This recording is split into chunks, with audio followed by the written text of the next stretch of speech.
Berkelilinglah dia keliling dunia, bertemu dengan siapa? Bertemu dengan iblis laknatullah alaihim. Di mana? Di segitiga Bermuda. Pertemuan itulah yang ditunggu-tunggu oleh iblis. Maka kemudian mereka merayakan pertemuan tadi di segitiga Bermuda ini, lalu dia sepakat bersama iblis untuk melakukan tipu daya kepada umat manusia di akhir zaman. Kemudian lalu iblis menetapkan letak istananya itu di dekat pulau Bermuda. Sekali lagi, kenapa Allah diberi gelar dia Al-Kazzab, pendusta? Karena dia akan melakukan banyak dusta di tengah-tengah umat manusia, memutarbalikan fakta. Ya, apa yang Allah katakan A, dia katakan B. Apa yang Allah katakan sesuatu, itu dibikin yang terbaliknya. Dan Rasulullah SAW mengingatkan kepada kita bahwa tentang Dajjal dengan tipu dayanya, Dajjal, Rasulullah mengatakan, dijelaskan oleh Rasulullah, Dajjal akan datang kepada kalian. Sayati alaikum Dajjal, wa kana fi yaminihi syai'un kalma, wa huwa ya'taqidu li anna jannatukum. Wa kana fi shibalihi syai'un kan-nar, wa huwa ya'taqidu yaz'umu li annaha narukum. Dajjal akan datang ke tengah-tengah kalian, di mana dia akan membawa sesuatu di tangan kanannya mirip air, dan dia mengatakan itu surga kalian. Bohong, itu bukan surga kalian, kata Rasul. Itu adalah neraka kalian. Apa yang dikatakan Dajjal surga, itu adalah neraka. Dan apa yang Dajjal katakan sesuatu di tangan kirinya mirip api, itu adalah neraka, itulah surga kalian. Ya. Ambillah apa yang kau lihat api di tangan kirinya, niscaya kalian akan masuk ke dalam surga. Nah, Rasulullah mengatakan demikian, ini adalah tentang kiasan Bapak Ibu, sistem, dan itulah fitnah Dajjal di zaman kita hari ini, insyaallah. Baik, kita selesaikan dulu Dajjal di zaman dulu, nanti kita sambungkan dengan fitnah Dajjal zaman sekarang. Lanjut Bapak Ibu. Bapak Ibu yang dirahmati Allah, saya yakin, saya tahu Bapak Ibu, saya dapat informasi kalau Bapak Ibu tadi ada yang saum Bapak Ibu. Ada yang saum tidak Bu? Ada yang saum. Ada berapa orang yang saum? Ya, maksud saya karena ini materi yang cukup luas, jadi mohon maaf saya meminta waktu agak cukup panjang Bapak Ibu. Tidak apa-apa? Ya, paling maksimal 45 menit Bapak Ibu. Boleh Bapak Ibu? Laparnya bisa ditahan? Lanjut Bapak Ibu ya. Baik. Nah Bapak Ibu yang dirahmati Allah Ta'ala, fitnah Dajjal yang pertama di zaman Nabi Musa alaihissalam adalah menyesatkan kaumnya, kaum Bani Israel. Padahal ada Nabi Harun, kakak Nabi Musa alaihissalam di sana. Itu pengaruh Nabi Harun kalah, sehingga mereka berhasil ditipu daya oleh Samiri. Samiri memerintahkan Bani Israel yang ada di sana mengumpulkan perhiasan mereka. Kemudian dibuatkan sebuah kuali, dipanaskan dengan api kayu bakar, kemudian dinyalakan. Di atas kayu bakar itu kuali tadi dimasukkan cairan tertentu, dipanaskan. Nah, perhiasan emas, perak, perunggu apapun dimasukkan ke dalam kuali tadi, kemudian dikeluarkan dalam bentuk patung anak sapi. Mendengar itu Nabi Musa marah. Faraja'a Musa ila qaumihi ghadbanan asifa. Kembalilah Musa pada kaumnya dalam keadaan marah berlapis-lapis. Ditarik itu jenggot Nabi Harun, itu kakaknya sendiri, ditarik jenggotnya. Kenapa kamu biarkan mereka menyembah patung anak sapi itu? Ya. Aku kalah, aku bukan tidak mengingatkan mereka. Jangan kau tarik jenggotku ya. Jenggotku nanti habis, nanti copot semua. Itu jenggot saya udah cuma segini Pak ya. Kalau Bapak yang di sana jenggotnya tebal. Ya. Aku sudah mengatakan pada mereka sesuatu, tapi mereka lebih mendengar kata-kata Samiri. Bahkan dengan tipu dayanya, dia berhasil memasukkan angin ke dalam patung anak sapi tadi, sehingga patung anak sapi itu bisa berbicara. Akulah Tuhannya Musa, dan Musa telah lupa kepadaku. Patung anak sapi itu berbicara. Padahal Samiri melakukan tipu daya itu dengan sihir Bapak Ibu. Dia memperdayakan jin untuk masuk, atau Samiri ia menggunakan jin dan membuat angin yang masuk dari anus patung anak sapi tadi keluar dari mulut seperti suara, dan suara itu dibikin mirip dengan apa yang dikatakan manusia, jin tadi. Aku adalah Tuhan yang Musa, dan Musa telah lupa kepadaku. Maka sujudlah mereka. Sebagian besar dari mereka sujud menyembah patung anak sapi itu. Patung anak sapi itu diambil oleh Nabi Musa. Dalam keadaan marah dilemparkan oleh Nabi Musa. Jatuhlah ke dinding itu. Maka Bapak Ibu melihat ini adalah asli bekasan dari patung anak sapi. Ada yang mengatakan patung anak sapi itu nempel sehingga seperti inilah hasilnya. Terlihat patung anak sapinya Bapak Ibu? Nah, ini adalah patung anak sapi. Ini saya langsung foto dengan kamera saya di Lembah Tua. Inilah lembah di mana Allah menyapa Nabi Musa secara langsung. Disinilah Nabi Musa mendapatkan wahyu pertama Bapak Ibu. Ya. Bapak Ibu Rasulullah Ta'ala, ini kita lihat, ini kepalanya, ini telinganya, ini matanya, ada kelihatan matanya ya?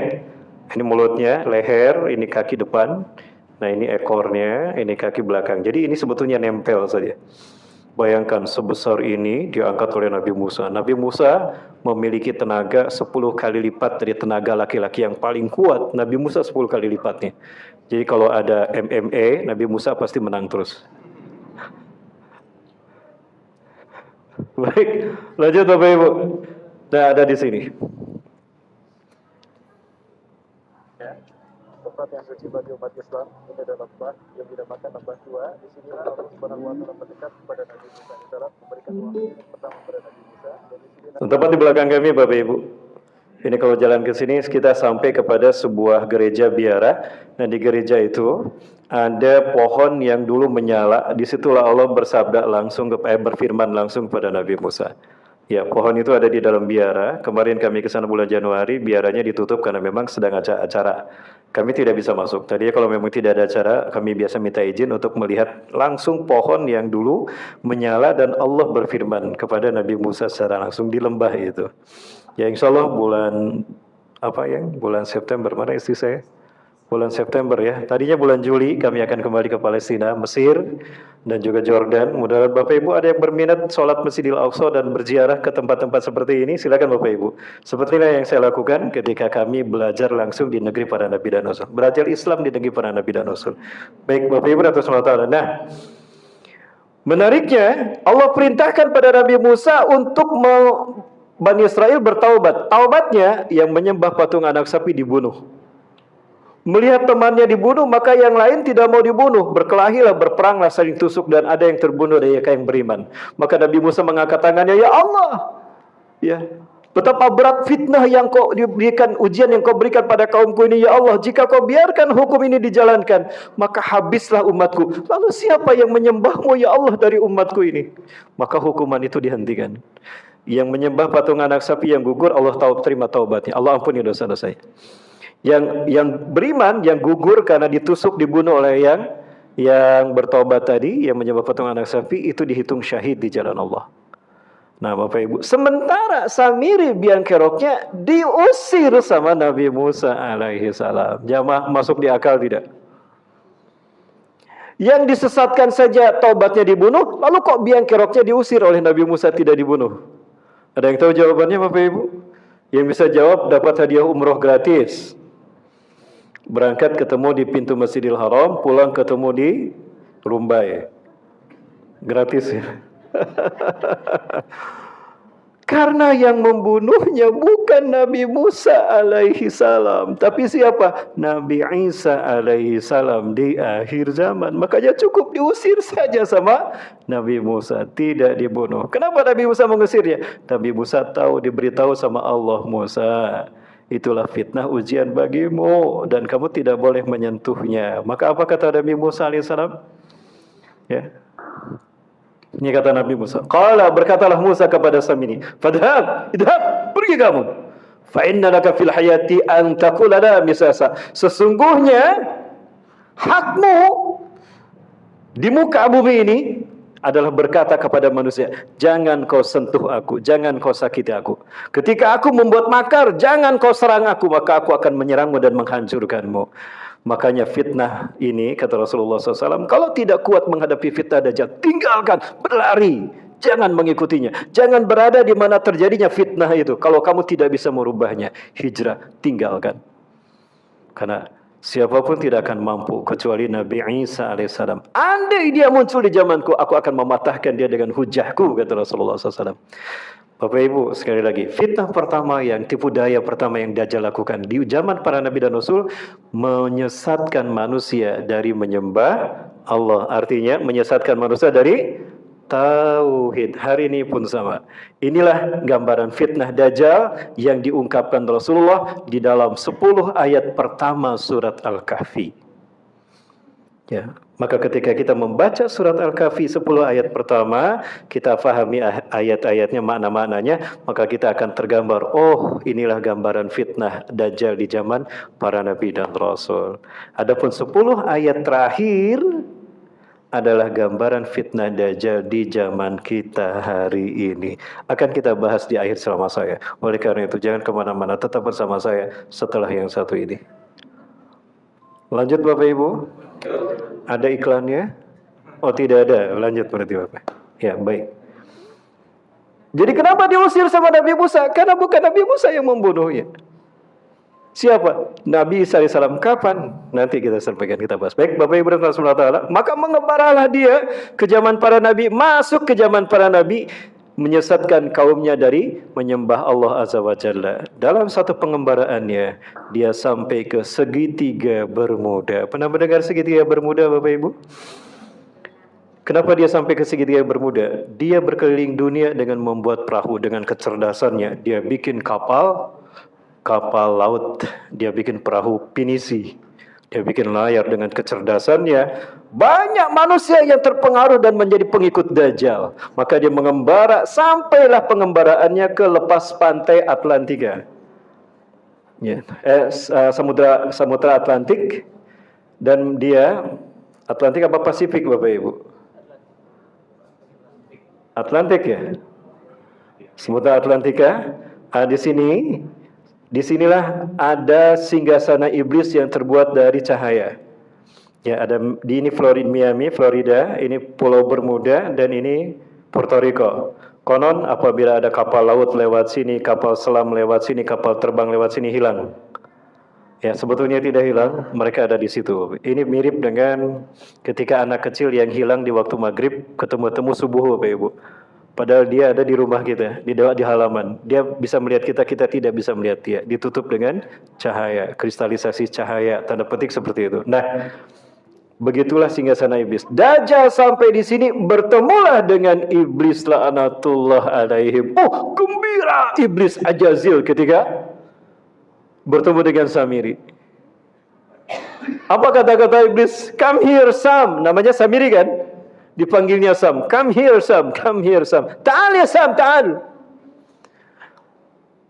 Ini adalah hari yang aku tunggu-tunggu sejak aku diturunkan oleh Allah dari surga ke dunia, di mana aku dipertemukan dengan saudara kembarku. Sekali lagi Bapak Ibu, ini kata-kata iblis menyambut Dajjal. Hari ini adalah hari yang aku tunggu-tunggu sejak aku diturunkan dari surga ke dunia, di mana aku dipertemukan dengan saudara kembarku. Kok kenapa iblis mengatakan Dajjal saudara kembar? Satu, sama-sama dilahirkan di negeri yang diazab Allah. Ajazil adalah bangsa jin dari suku Al-Haris di muka bumi. Dihancurkan suku Al-Haris, dia masih bayi. Diselamatkan oleh malaikat Jibril, dibawa ke alam malakut, hiduplah bersama para malaikat. Selama dia hidup takwa luar biasa, kalah para malaikat. Jibril hampir kalah takwanya, tapi dia merasa paling hebat. Dia tidak mau sujud pada Nabi Adam, disebut iblis. Samiri sama, dilahirkan di Samirah, diazab Jibril, diselamatkan ketika masih bayi. Kalau Ajazil diselamatkan ke alam malakut ketika masih bayi, dipelihara Jibril. Kalau Samiri dibawa ke pulau Sokotra, dipelihara juga oleh malaikat Jibril. Jadi dipelihara oleh sosok yang sama, ayah angkat yang sama. Siapa? Jibril. Seolah-olah dia menjadi saudara. Sama-sama berumur panjang, sama-sama punya kelebihan dan kehebatan, dan sama-sama mengaku Tuhan. Dialah iblis dan Dajjal. Ini handshake of Illuminati. Simbolnya begini. Siapapun yang mengangkat tangan seperti ini, artinya dia komitmen pada iblis dan Dajjal. Betul Bapak Ibu, kita lihat sama-sama tayangannya. Jangan kemana-mana, tetap bersama saya setelah yang satu ini.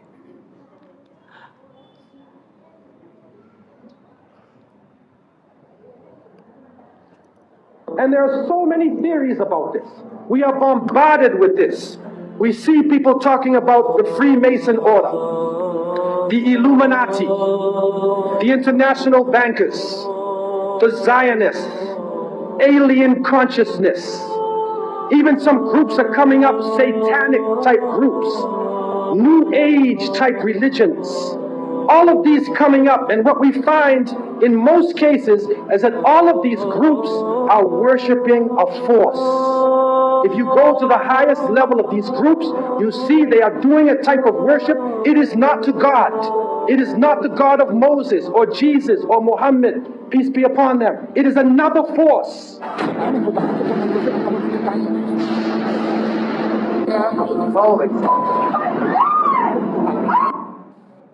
Sebuah tatanan yang dibentuk akan sebuah pemahaman akan satu kesamaan agama baru, dan agama itu adalah New World Order, tata dunia baru. Maka negara-negara di dunia adalah pseudo government di dalam kendali iblis dan dajjal yang oleh orang Yahudi digambarkan dengan handshake of Illuminati. Seperti apa simbolnya? Ini dia. Siapapun yang mengangkat tangannya seperti ini, berarti dia komitmen dengan iblis dan dajjal. Ustadz, dulu saya pernah foto kelas Ustadz, cis. Aduh, Ustadz gimana dong, apa saya harus syahadat lagi? Ya, sini syahadat lagi, sini. Inilah simbol siapapun yang akan menjadi pengikut iblis dan dajjal. Dan inilah yang dilakukan oleh para pemimpin-pemimpin negara atau pemimpin-pemimpin kota di seluruh dunia. Sampai ke tingkat wali kota, mereka bisa terkenal, mereka bisa menjabat dalam waktu singkat jika mereka komitmen kepada iblis dan dajjal. Dan inilah bagian dari fitnah dajjal. Nah, itu zaman kita Bapak sekarang. Nah, Bapak Ibu, kita sambungkan tadi. Dari mana asal muasal lambang seperti ini tadi sudah saya sebutkan. Ini adalah simbol pertemuan iblis dan dajjal di segitiga bermuda. Pertemuan ini terjadi sebetulnya setelah dia diusir oleh Barnabas di zaman sepeninggal Nabi Isa alaihissalam diangkat ke sisi Allah. Peristiwanya bagaimana? Kembali ke laptop. Kembali ke zaman dulu Bapak Ibu. Bisa diikuti Bapak Ibu? Jamaah. Bisa diikuti jamaah? Baik. Sebelum pertemuan ini, Bapak Ibu yang dirahmati Allah Subhanahu wa taala, sebetulnya Nabi Samiri itu bertemu dulu dengan Nabi Isa alaihissalam. Ya, bertemu dulu dengan Nabi Isa alaihi salam. Ya. Bapak Ibu yang dirahmati Allah taala, ini adalah mohon maaf jadi saya harus detail menyampaikannya. Bagaimana kok tiba-tiba bisa bertemu dengan Nabi Isa alaihissalam? Bapak Ibu bersabar Bapak Ibu ya. Lanjut Bapak Ibu. Masya Allah semangat ya Bapak Ibu. Sampai subuh. Ah, siap ditagih sampai subuh Bapak Ibu. Bapak Ibu yang dirahmati Allah Subhanahu wa taala, ini adalah Masjidil Aqsa Bapak Ibu. Kiblat kita yang pertama. Ya, kiblat para nabi dan rasul Allah.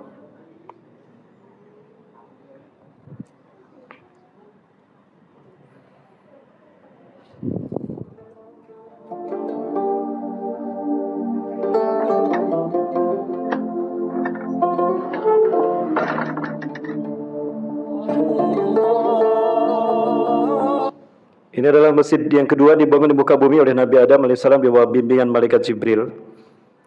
Ya, disinilah dilahirkannya 1.500 Nabi dan Rasul, termasuk Nabi Isa alaihi salam. Nabi Isa alaihi salam dilahirkan di Jericho Ariha, tidak jauh dari Masjidil Aqsa, kurang lebih sekitar 20 menit atau 35 menit Bapak Ibu, antara itulah setengah jam atau 3/4 jam dari Masjidil Aqsa ke Ariha Jericho, bukan Bethlehem. Nah Bapak Ibu, Nabi Isa alaihissalam setelah lahir dibawa ke sini oleh Siti Maryam. Nah Bapak Ibu, ini ada di bawah lantai ini ada Masjid Marwani. Pintunya bisa ada tangga atau ke bawah sini dan ke sudutnya. Di bawah sudut ini, di dalam, itu ada mihrab Siti Maryam. Nabi Isa alaihissalam dibesarkan di sini. Dia lahir seberbarengan dengan lahirnya Nabi Yahya putra Nabi Zakaria. Maka mainlah di sini. Ketika Nabi Isa alaihissalam main di sini, para pendeta Sanhedrin mereka melakukan sebuah konspirasi besar, tipu daya, dan ini merupakan bagian dari tipu daya Dajjal di zaman Nabi Isa alaihissalam. Kalau tadi di zaman Nabi Musa, sekarang dia masuk ke zaman para nabi sampai ketemu dengan Nabi Zakaria, Nabi Yahya dan Nabi Isa. Wah, dipelajarilah kebiasaan para orang-orang Dibikinlah hasutan. Apa hasutannya? Bahwa ayat-ayat Taurat tidak sesuai dengan zaman saat itu. Jadi kalau ada yang mengatakan hari ini Quran sudah tidak relevan, zaman dulu juga sudah ada, Bapak Ibu. Taurat sudah tidak relevan. Itulah yang dilakukan oleh para pendeta Sanhedrin. Maka apa yang mereka lakukan? Yuharifunal kalima am-mawadih. Ini tipu daya Dajjal zaman saat itu. Mereka menghapus satu ayat dari tempatnya.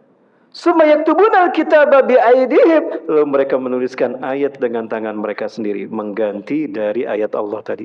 Summa yaquluna hadza min indillah. Lalu mereka mengatakan ini datang dari Allah, wa ma huwa min indillah, padahal dia bukan datang dari Allah. Maka disampaikan Taurat-Taurat palsu itu. Nah, yang tahu kalau itu bukan Taurat siapa? Saat itu ada Nabi Zakaria, ada Nabi Yahya, ada Nabi Isa alaihissalam. Siapa? Nabi Isa alaihissalam. Bukan surat Ali Imran. Allah tidak hanya mewahyukan Injil kepada Nabi Isa alaihissalam, tapi juga Allah mengilhamkan Taurat kepada Nabi Isa alaihissalam. Kenapa? Karena Allah Maha tahu Dajjal menghasut pendeta Sanhedrin untuk merubah Taurat dari tempatnya. Maka Nabi Isa yang membersihkannya. Oh, wailun lakum, celaka kalian, kata Nabi Isa. Saat itu Nabi Isa baru 7 tahun. Adek usianya berapa, Dek? 10 tahun. Oh, 10 tahun, Dek. Wah, dia harus banyak makan, Dek. Biar 10 tahun badannya besar. Ada yang baju hitam berapa tahun, Dek? Oh, 10 tahun ya. Ada yang baju hijau 11 tahun. Ada yang 10 tahun bisa berdiri. Atau ada ini bisa berdiri. Ini 10 tahun ya. Ada. Bapak Ibu sebesar ada ini nih. Sebesar 2 ada ini. Ada coba berdiri, Dek. Nah, Nabi Isa alaihissalam ini 10 tahun. Di bawahnya atau sekitaran inilah 10 tahun ya, 7 tahun lah. Berarti di bawah mereka kan. Bersama Nabi Yahya sedang main. Udah, Dek, duduk lagi, Dek. Makasih, Dek. Ya. Loh, dia bilang Taurat. Itu bukan Taurat, demi Allah. Kalian telah mendustakan Allah, mendustakan ayat-ayat Taurat. Tidak begitu. Taurat yang kau maksud tentang itu adalah ayatnya ini. Disampaikan sama Nabi Isa alaihissalam. Oh iya, nak. Siapa kamu, nak? Aku Isa bin Maryam. Aku utusan Allah. Aku diberikan ilham dengan Taurat. Oh iya benar, nak. Maaf saya lupa, kata pendeta Sanhedrin. Ceramahnya di sini, Bapak Ibu, di Masjidil Aqsa, di sekitar sini nih. Ini Masjidil Aqsa, demi Allah. Inilah tempatnya. Di sekitar, atau dia keluar, dikejar sama diikuti sama Nabi Musa. Setiap pendeta Sanhedrin ceramah tentang Taurat palsu dibantah oleh Nabi Isa alaihissalam. Maka lama-lama kumpullah para pendeta Sanhedrin. Kumpul. Ini anak kecil kalau kita biarkan lama-lama tekor kita. Ketahuan kita telah merubah Taurat. Gimana caranya? Bodoh anak ini. Loh, kita pesuruh Tuhan. Nggak mungkin kita membunuh, apalagi dia Nabi dan Rasul Allah. Gak mungkin kita mengotori tangan kita dengan darah para Nabi dan Rasul. Gampang. Kita kan profesional dalam merubah undang-undang. Salah ngomong saya, maaf Pak. Keseletot ya. Jangankan undang-undang dasar 45, kitab Allah mereka rubah. Apalagi undang-undang. Aman? Kita kan sudah terbiasa mengarang ayat-ayat palsu. Jadi gimana? Kita bikin ayat-ayat palsu. Apa? The confusing of God. Tuhan bingung. Dibikin karangan dongeng Tuhan bingung. Apa maksudnya? Ketika Nabi Adam memetik buah pohon kayu, disinilah terlihat kongsi antara iblis dan Dajjal. Demi Allah, iblis tidak bisa sempurna menyesatkan manusia. Kenapa? Karena dia tidak terlihat kan. Bagaimana iblis, setan, jin ini bisa menyesatkan kita sempurna? Kalau tidak berwujud, maka dia butuh sosok yang menjadi kembaran dia seutuhnya. Ketemulah Samiri. Maka Samiri, baik iblis ataupun Dajjal, baik Ajazil ataupun Samiri, sempurna tipu dayanya ketika mereka bertemu di segitiga bermuda. Nanti kita lihat konspirasi yang mereka buat. Hari ini kita berada dalam konspirasi itu. Itulah fitnah Dajjal.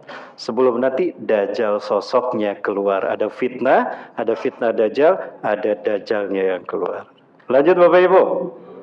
Bisa bersama saya ya masih? Nah, Sampai usia Nabi Isa alaihissalam 12 tahun, mereka membuat tipu daya ini. Apa? Ketika Tuhan akan menghukum Adam, Tuhan berpikir, aduh Adam ini manusia. Kalau aku sentil alam semesta saja hancur, apalagi Adam. Maka Tuhan bingung, hukum jangan. Nah, ketika bingung itulah Jibril dalam tulisan Old Testament, New Testament itu Gabriel ditulisnya. Gabriel, ya di Argentina ada pemain sepak bola Gabriel Batistuta, itu kalau bahasa Arabnya Jibril Batistuta. Gabriel, Jibril, Tuhan, Engkau pernah mengutus aku ke Nazaret, Palestina. Di sana ada seorang wanita suci, anaknya Imran, Maria. Ya, dia tidak pernah melakukan perbuatan dosa, selalu hidupnya hanya untuk ibadah kepadamu. Di mana dia berada? Siapa namanya? Maryam. Masa Tuhan tidak tahu? Nanya sama Jibril. Ini kesesatan para pendeta Sanhedrin. Tipu daya iblis, iblis dan Dajjal di sana. Nah, lihat cerita Bapak Ibu. Ya, Jibril katakan kepada Maryam, aku akan meniupkan ruhku untuk agar aku lahir dari rahimnya sebagai penebus dosa manusia. Tuhan berpikir jangan Adam yang dihukum, aku saja yang dihukum. Aku Tuhan itu immortal, tidak mati. Berarti aku harus berwujud menjadi manusia. Jibril catat, Tuhan akan berwujud menjadi manusia. Itulah kalimat ilahul mubasyar, dan inilah yang terjadi di zaman Ashabul Kahfi. Di zaman Ashabul Kahfi, para raja-raja Romawi mereka mengaku Tuhan. Sampai Ashabul Kahfi mengatakan, kamu bukan Tuhan, hai Adrianus. Kamu manusia biasa seperti saya. Subhanallah. Bapak Ibu yang dirahmati Allah, inilah fitnah Dajjal di zaman Nabi Isa alaihi salam. Bapak Ibu, ada kemudian Nabi Isa alaihi salam.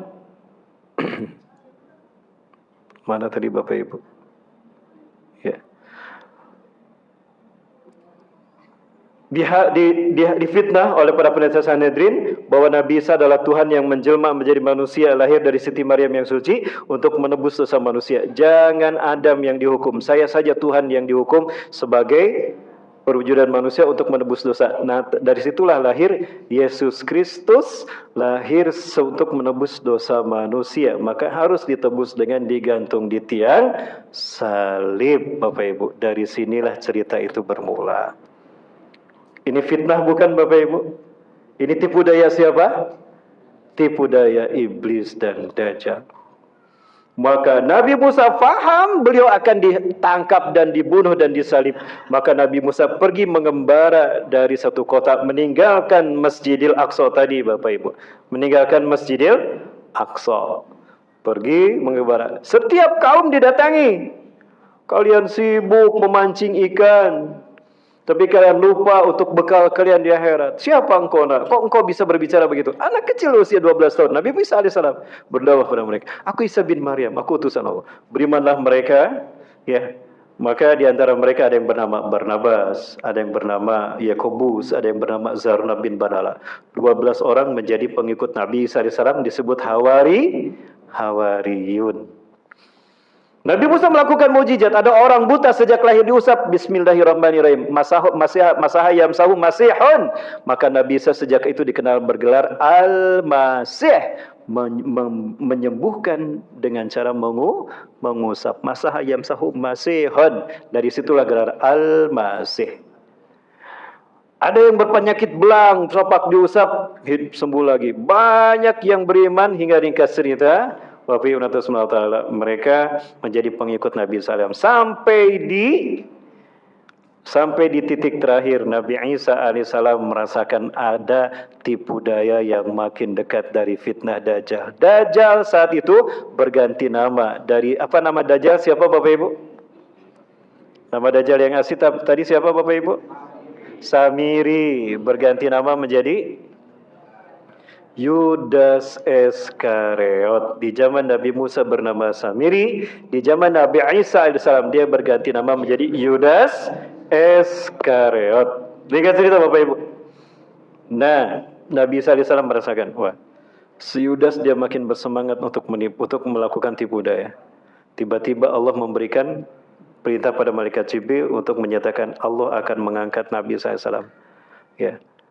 Nabi Isa AS belum paham kenapa Nabi Isa akan diangkat Allah. Tiba-tiba datanglah kaumnya, waidudada, celakalah kita. Tuhan, aku melihat Raja Herodes, Raja Romawi Herodes dan tentara Romawi dihasut oleh para pendeta Sanhedrin membawa 13 salib. Salib yang pertama besar itu untuk Anda, yang 12 untuk menyalib kami semua. Kayaknya kita harus bersembunyi. Betul, kita harus bersembunyi. Oh, itu rupanya kenapa Allah mengatakan akan mengangkat Nabi Isa. Jadi Nabi Isa sudah paham, beliau akan diangkat oleh Allah ke sisinya dalam keadaan wafat, dalam keadaan tidur. Maka pada saat itu Allah berfirman pada Nabi Isa alaihissalam, ya Isa inni mutawafika ya Isa inni mutawafika wa rafi'uka ilayya wa mutahhiruka minal ladina kafaru wa jailul ladina tabuka fawqa ladina kafaru ila yaumil qiyamah. Ingatlah Muhammad ketika Allah berfirman, hai Isa, sesungguhnya aku akan mewafatkan kau. Oh, Nabi Isa diwafatkan Allah dulu. Wa rafi'uka ilayya, dan aku akan mengangkatmu ke sisiku. Oh, berarti Nabi Isa sekarang sedang wafat di sisi Allah. Apa arti wafat, Bapak Ibu? Nanti kita bahas. Wa mutahhiruka minal ladina kafaru, dan aku akan membersihkan namamu, dirimu dari orang kafir. Apa maksudnya? Akan Allah buktikan di akhir zaman. Yang bergelar Al-Masih bukan Dajjal, tapi Nabi Isa alaihi salam. Ya, berarti dia pendusta, dia berdusta di hadapan manusia tentang ketuhanan Nabi Isa sebagai Yesus Kristus sang penebus dosa. Inilah fitnahnya zaman dulu. Sekarang masih ada tidak? Masih ada. Gambarannya nanti saya perlihatkan. 10 fitnah Dajjal, 10 ayat terakhir surat Al-Kahfi terkait fitnah Dajjal di zaman kita yang nyambung dengan zaman dulu. Jemaah yang dirahmati Allah Subhanahu wa taala, Nabi Isa alaihissalam mengatakan, aku akan diangkat bertemu dengan Tuhanku. Tuhanku akan mengangkatku. Jibril mengatakannya kepadaku. Lalu siapa yang akan menolongku untuk menegakkan agama Allah ini? Man ansari ilallah, maka berkatalah Hawariyun, nahnu ansarullah. Kamilah para penolong Allah. Kami akan melanjutkan dakwah membela. Maka kemudian bersembunyi mereka semua termasuk Nabi Isa alaihissalam. Ketika Nabi Isa alaihissalam bersembunyi itu, datanglah Herodes dengan tentara Romawi dan pasukan para pendeta Sanhedrin. Aku tahu kalian berada di sekitar sini, kata Herodes. Siapa yang mau memberitahukan kepadaku di mana Isa bin Maryam bersembunyi, aku akan mengangkatnya menjadi patih kerajaanku, dan aku akan memberikan kepadanya sepertiga harta kerajaan Herodes Pontius Pilatus. Si Yudas Iskariot dia tertarik. Wah, aku butuh kekuasaan untuk mempengaruhi manusia agar mengikutiku, dan aku butuh harta kekayaan untuk keliling dunia. Pucuk dicinta ulam tiba. Isa bin Maryam ada di sana. Diam-diam dia keluar menemui Herodes. Wahai Herodes, aku tahu di mana Isa bin Maryam bersembunyi. Kamu ikuti Yudas. Tangkap dia. Aku ingin dia ditangkap hidup-hidup. Mari. Ketika berjalan menuju tempat di mana Nabi Isa alaihissalam bersembunyi, Bapak Ibu. Apa kata Allah kepada Nabi Isa ini? Nabi Isa alaihissalam diwafatkan Allah, diangkat ke sisi Allah azza wa jalla. Nabi Isa ada tidak di tempatnya? Sudah diangkat ke langit. Maka ketika Yudas masuk, ada tidak Nabi Isa? Pelangak-pelongok dia di situ. Kemana dia? Di sini demo, di sana demo. Pelangak-pelongok kan? Salah ngomong lagi saya. Aman? Ya. Tadi Isa bin Maryam ada di sini. Kemana dia? Nah, disitulah terjadi peristiwa ini, Bapak Ibu.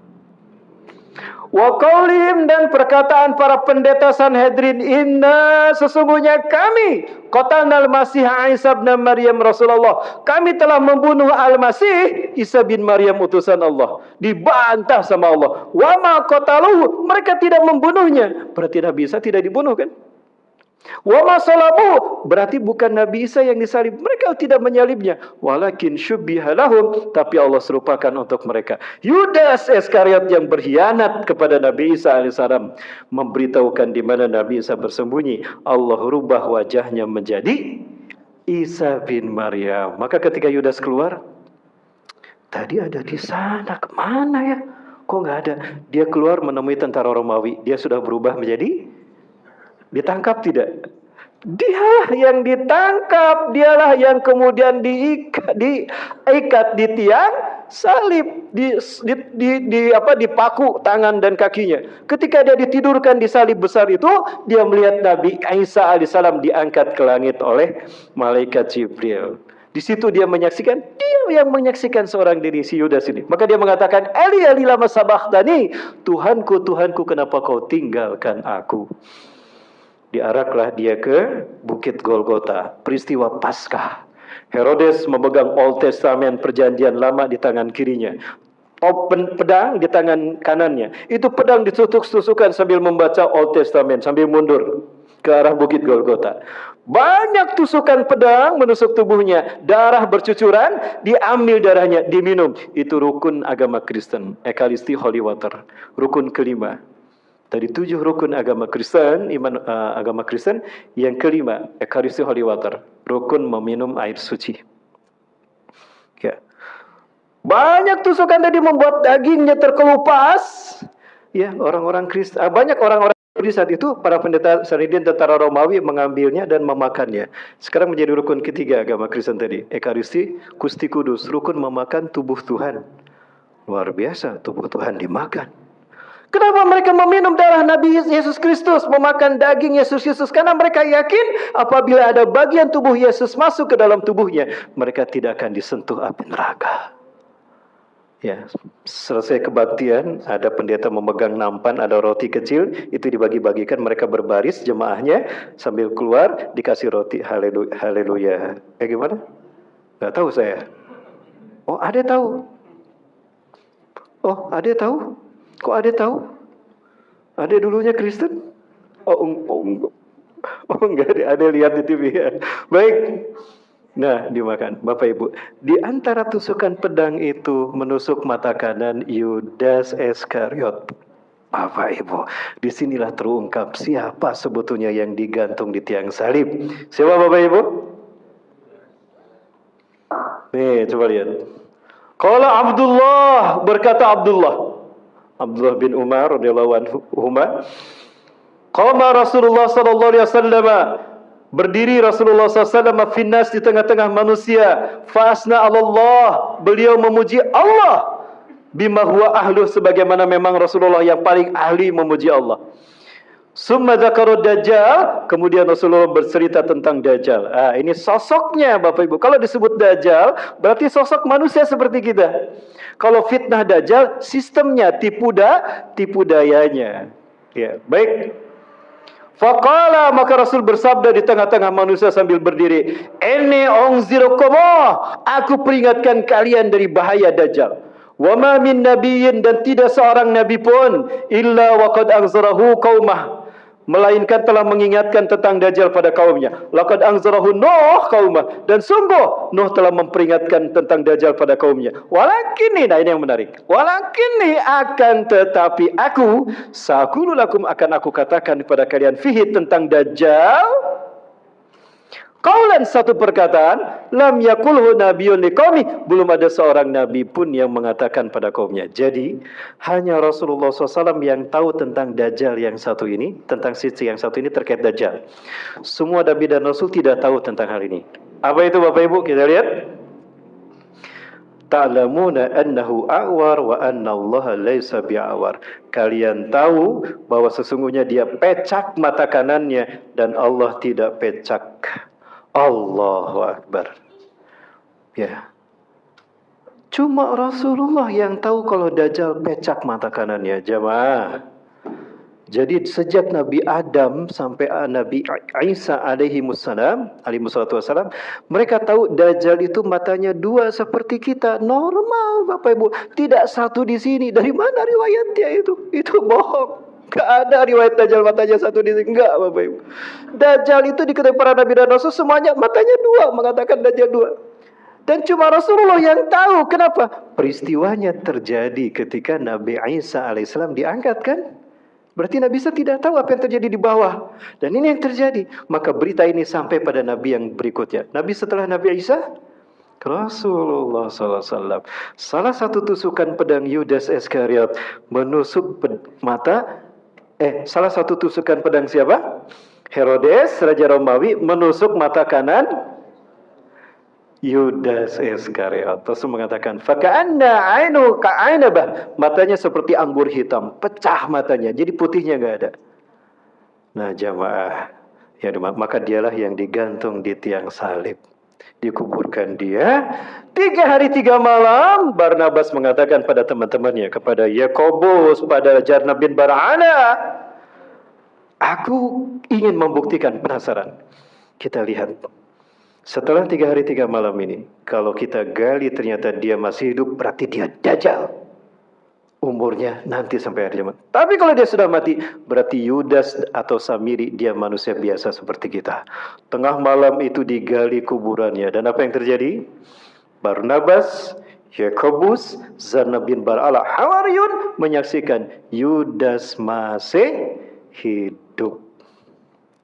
Sebelum digali, Allah kembalikan wajah Yudas kepada wajah Nabi Isa AS kepada wajah Yudas. Pergantian wajah itu terjadi memancarkan cahaya yang menembus ke kain kafan. Darah di wajahnya membentuk sketsa wajah Nabi Isa AS. Maka kita lihat semua gereja di seluruh dunia, Bapak Ibu, semua gereja di seluruh dunia itu memperlihatkan wajah Yesus yang sama kan? Untuk di Eropa dan di Asia berwarna seperti kita. Kalau di Afrika warnanya kulit hitam, wajahnya negro. Bapak Ibu yang dirahmati Allah SWT, kemudian dia dibawa, diobati oleh Barnabas, Bapak Ibu.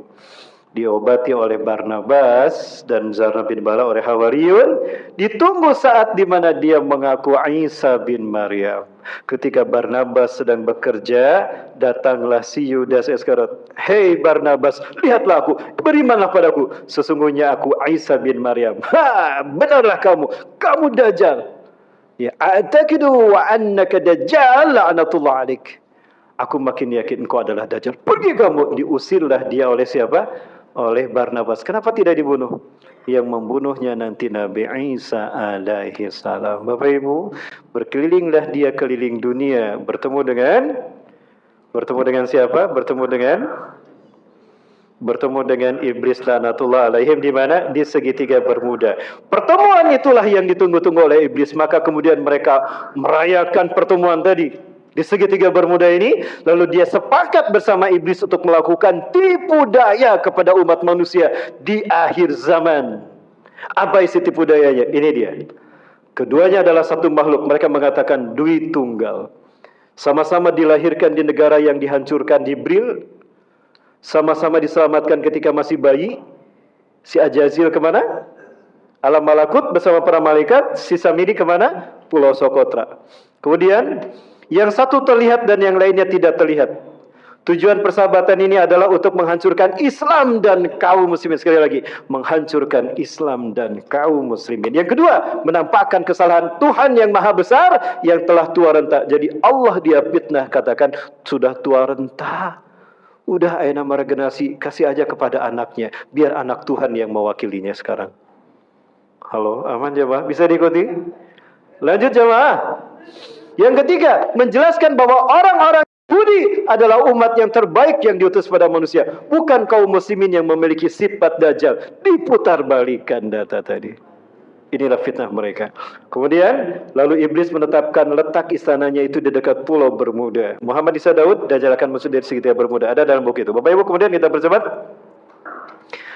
Maka langkah-langkah teknis yang akan mereka lakukan adalah 4 hal. 1, menyesatkan umat manusia dari ajaran agama tauhid, tentu ajaran agama Islam. Yang kedua, mengendalikan seluruh manusia di dunia dengan sistem mereka, the New World Order tadi. Yang ketiga, meraup keuntungan dan kekayaan dunia untuk mereka berdua. Yang keempat, menentukan momentum keluarnya mereka di akhir zaman untuk merayakan puncak kemenangannya di milenium ketiga. Allahu Akbar. Bapak Ibu yang namanya Allah Ta'ala, Bapak Ibu yang namanya Allah, maka sepakatlah mereka untuk menyesatkan umat manusia. Tapi mereka tidak mungkin muncul secara langsung. Mereka perbudak satu bangsa yang bisa menjadi hamba mereka. Ternyata ada satu bangsa manusia yang dia kemudian ingin menjadi pengikutnya. Siapa Bapak Ibu? Bangsa itu yang bernama Israel, bangsa Yahudi. Itulah kenapa sampai hari ini tidak ada yang bisa menghentikan propaganda Yahudi, bahkan PBB sekalipun tidak bisa. Betul? Karena Israel, Zionis Yahudi dengan semua konspirasinya merupakan propaganda iblis dan dajjal. Mereka adalah petayan kepentingan iblis dan dajjal. Bapak Ibu yang dirahmati Allah Subhanahu wa taala, maka mereka sekali lagi tidak ridho jika umat Islam hidup berdasarkan Islamnya, berdasarkan syariat Islam. Mereka melakukan banyak tipu daya, Bapak Ibu. Dan mereka ini melakukan banyak hal. Yang pertama, mereka melakukan pembantaian. Allah sendiri yang sudah mengatakan, la tajidanna asyadan nasi adawatan lilladina amanu. Sungguh Muhammad, engkau akan mendapati manusia yang paling sangat besar permusuhannya, kebenciannya kepada orang beriman karena mereka beriman pada Allah dan Rasul dan hidup berdasarkan Islam. Siapa? Yahudi dan orang-orang musyrik, maksudnya orang-orang yang bersekutu dengan orang-orang Yahudi. Kenapa Nasraninya hilang? Kalau di dalam ayat yang tadi sebelumnya, walang tardo angkal Yahudu walan Nasoro. Ada Nasoronya ya Bapak Ibu ya. Di sini pakai lan selamanya. Artinya orang Yahudi selamanya tidak akan pernah ridho kepada kita. Baik secara fisik ataupun secara ideologi kita hidup berdasarkan syariat Islam. Kalau Nasoro di sini menggunakan lam alif artinya tidak semua orang Nasrani dan tidak selamanya.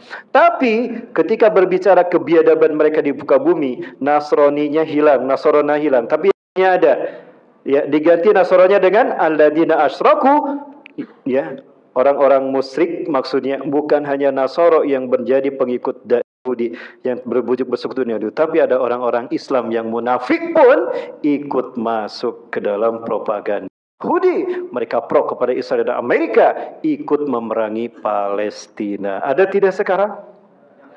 Banyak Bapak Ibu, dan itu terjadi di timur. Nah, kita menyaksikan sekarang Iran berhadapan dengan Amerika dan Israel ketika mereka membuat pangkalan militer di negara-negara Arab. Allahu Akbar. Bapak Ibu, itulah gambaran fitnah dajjal yang dahsyat luar biasa. Bapak Ibu, ini dari segi pembinaan. Bagaimana bisa Arab itu dihancurkan? Allah sudah mengingatkan pada kita.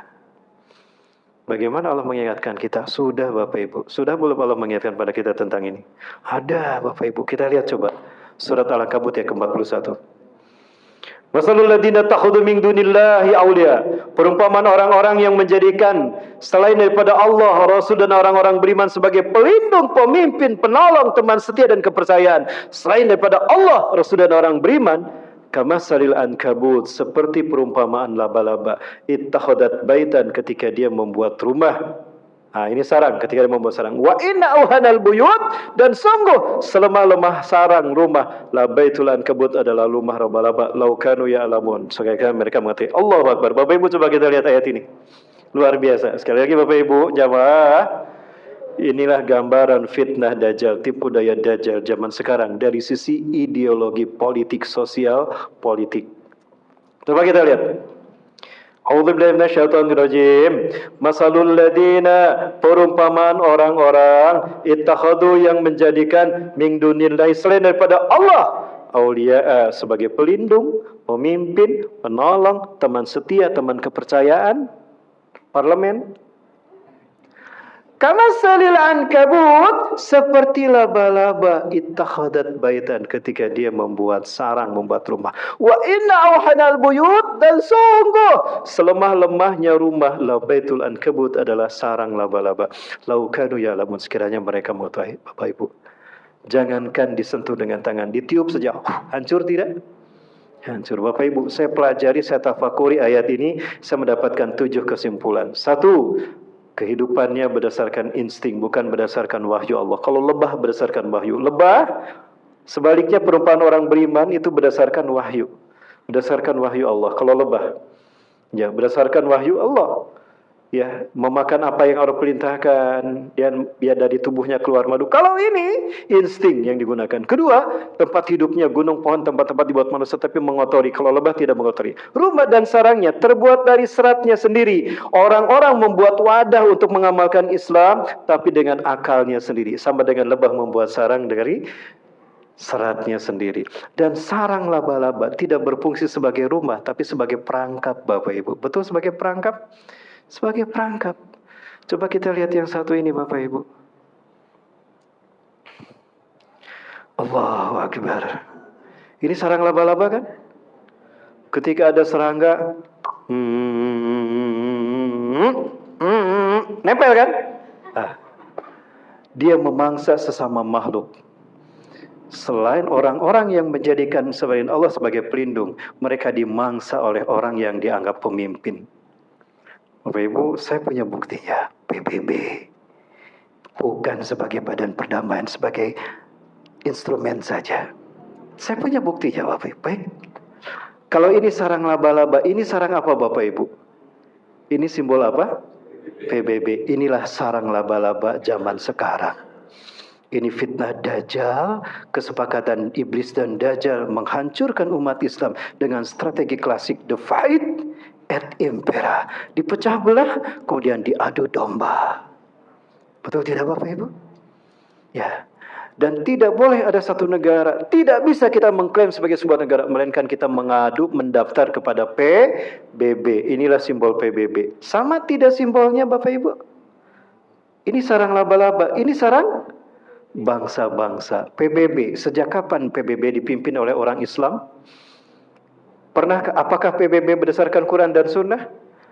Umat Islam tidak sadar ketika kita mengikuti Yahudi dan Nasrani, kita terjebak dalam sarang bangsa-bangsa seperti dalam sarang laba-laba. Bapak Ibu, inilah sarang laba-laba tadi. Allahu Akbar. Allah sudah jelaskan kepada kita.